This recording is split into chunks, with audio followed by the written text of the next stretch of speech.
Please like, share, comment and don't forget to subscribe my channel. अस्सलाम वालेकुम प्यारे दोस्तों की हाल है। सिर्फ 5 शेर थाड़े वास्ते लैके आया छोटे जे।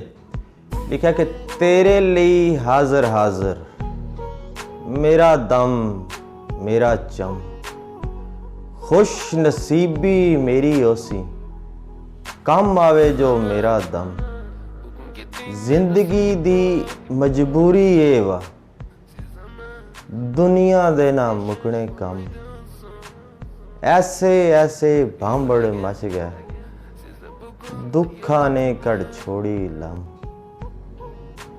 अज महबूब ने वाहिद होना ऐ बारिश तू ज़रा ते थम।